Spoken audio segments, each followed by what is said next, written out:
central bank called the Federal Reserve, or the Fed. For those of you who are unaware of the Federal Reserve Bank and what it is capable of, it is a non-government-owned bank that provides the U.S. with all of its currency. They control the inflation rate by the amount of money in circulation.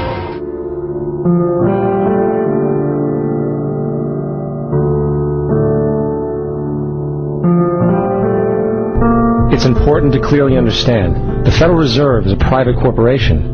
It is about as Federal Express. It makes its own policies and is under virtually no regulation by the U.S. government. It is a private bank that loans all the currency at interest to the government.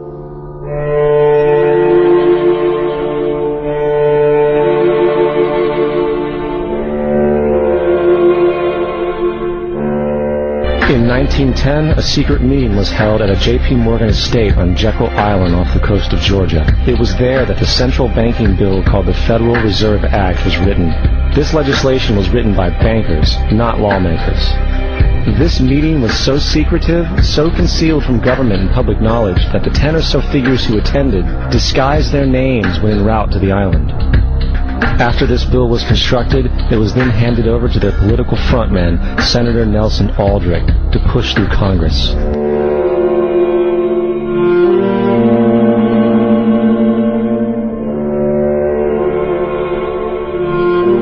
So what is a central bank? The central bank is an institution that produces the currency of an entire nation. Based on historical precedent, two specific powers are inherent in central banking practice: the control of interest rates and the control of the money supply, or inflation. The central bank does not simply supply a government's economy with money, it loans it to them at interest.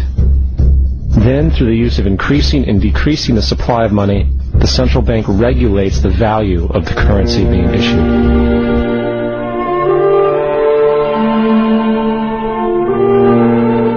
In 1913, the money power of the country was taken away from the people by constitutional privilege. It belongs with the Congress, but it was given up in the Federal Reserve Act. The Federal Reserve is no more federal than Federal Express, but yet it has the power to determine the direction of use of money in our economy.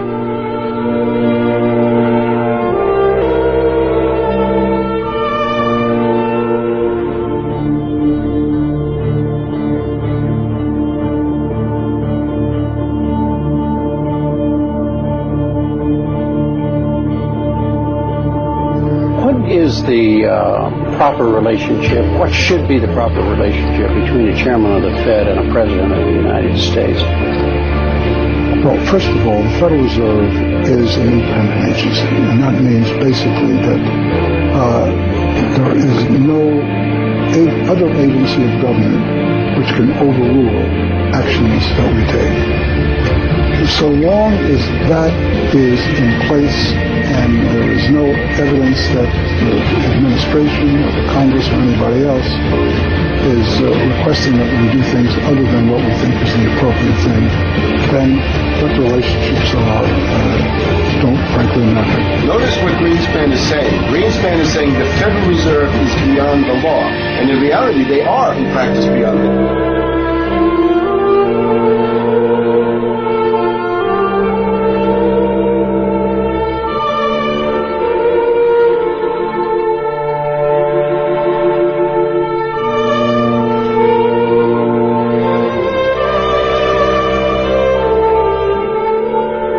Major leaders from around the world are part of a united effort to remain in power forever. To do so, paid by the people.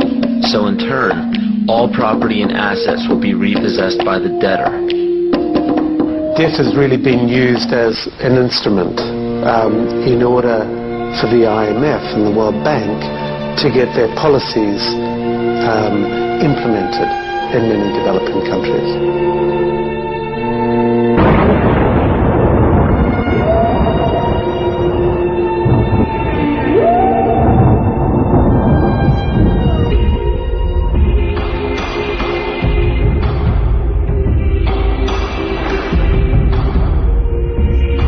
It is critical to understand that the entire structure of this system can only produce one thing in the long run: debt. It doesn't take a lot of ingenuity to figure this scam out.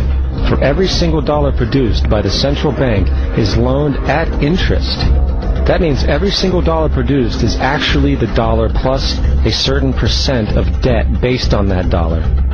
And since the central bank has the monopoly over the production of the currency for the entire country, and they loan each dollar out with immediate debt attached to it, where does the money to pay for the debt come from? It can only come from the central bank again, which means the central bank has to perpetually increase its money supply to temporarily cover the outstanding debt created, which in turn, since that new money is loaned out at interest as well, creates even more debt. The end result of this system without fail is slavery, for it is impossible for the government and thus the public to ever come out of the self-generated debt.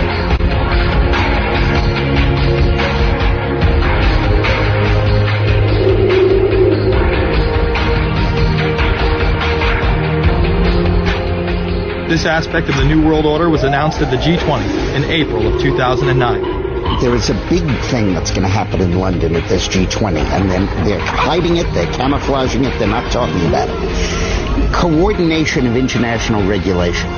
What they are going to do is to put our Fed and our SEC under the control, in effect, of the IMF.